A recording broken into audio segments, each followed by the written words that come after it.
रात को मामूल के मुताबिक आयशा मोबाइल चला रही थी तो एक वीडियो सामने आई। अस्तगफिरुल्लाह से कैसे जिंदगी बदली। आयशा ने ये वीडियो देखना शुरू की तो उसे अपनी ही कहानी याद आ गई।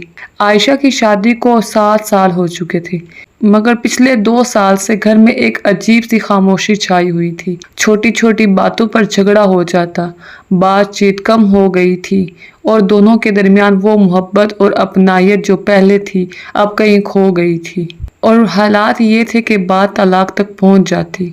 आयशा ने कई बार कोशिश की, कभी अच्छा खाना बनाकर, कभी नरम लहजे से बात करके, कभी खानदान के बड़ों से मशवरा लेके, लेकिन रिश्ते में जो दरार पड़ चुकी थी वो बढ़ती ही जा रही थी।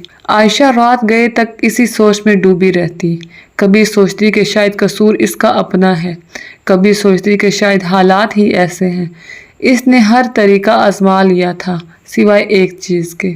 आज रात जब इसने वो वीडियो देखी तो इसने बताया गया था कि नबी करीम सल्लल्लाहु अलैहि वसल्लम ने फरमाया कि जो शख्स इस्तग़फ़ार को अपना मामूल बना ले, अल्लाह ताला इसकी हर तंगी से निकलने की राह बना देता है, हर गम से कुशादगी अता फरमाता है। वीडियो में ये भी बताया गया था कि घरेलू रिश्तों में दरार भी दरअसल एक किस्म की तंगी है और इसका हल भी वही है, अपने रब की तरफ रुजू। आयशा ने सोचा, मैंने रिश्ता संवारने की हर कोशिश की, मगर कभी ये नहीं सोचा कि शायद मेरे अपने आमाल, मेरी ज़बान की तलखी और मेरे दिल की सख्ती, ये सब भी इस दरार की वजह से हो सकते हैं। इसने अपने आप का जायज़ा लिया। याद आया कि कैसे वो छोटी छोटी बातों पर ताने देती है, कैसे गुस्से में सख्त अल्फाज इस्तेमाल कर जाती और कैसे कभी कभार नमाज भी जल्दी जल्दी बस रस्मी तौर पर अदा कर लेती और कभी छोड़ देती। इस रात आयशा ने वज़ू किया, 2 नफल अदा किए और सजदे में गिरकर रोने लगी। इसने अपनी कोताहियों पर दिल से नादामत का इजहार किया और इस्तग़फ़ार किया। अगले दिन से इसने अपना अंदाज बदलना शुरू किया, नरम लहजा अपनाया, शिकायतों की बजाय शुक्रगुजारी पर तवज्जो दी।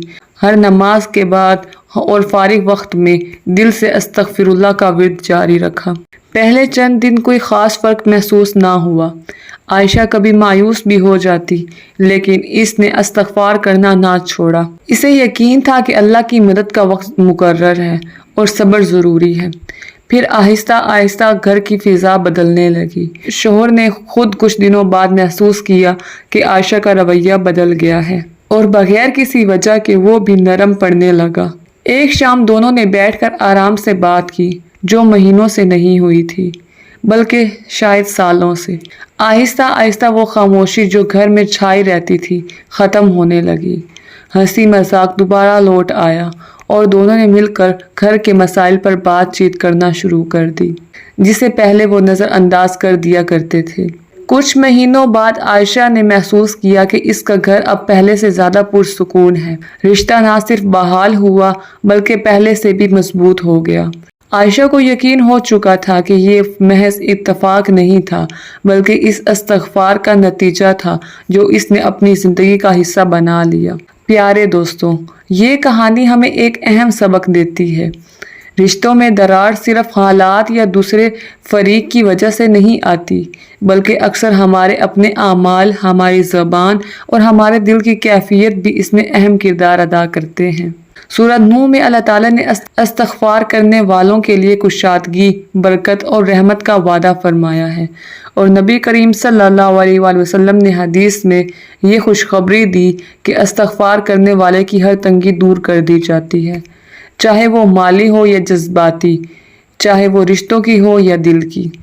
इस्तग़फ़ार सिर्फ ज़बान से चंद अल्फाज दोहराना नहीं, बल्कि अपने आमाल पर गौर करना, अपनी कोताहियों का एतराफ़ करना और अपने रब से मुखलिसाना तौबा करना है। जब दिल साफ होता है तो इसका असर हमारे रवैयों पर, हमारी बातों पर और हमारे रिश्तों पर भी नज़र आता है। अगर आज आपके घर में भी कोई खामोशी छाई हुई है, कोई रिश्ता उलझा हुआ महसूस हो रहा है, तो दूसरे को बदलने की कोशिश से पहले खुद अपने आमाल का जायज़ा लीजिए और दिल से इस्तग़फ़ार कीजिए।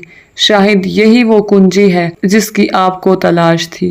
वीडियो पसंद आई हो तो लाइक, शेयर और सब्सक्राइब ज़रूर कीजिए, शायद ये किसी को इस वक्त ज़रूरत हो। اور اس سفر میں جڑے رہنے کے لیے ہمارے چینل کو سبسکرائب کرنا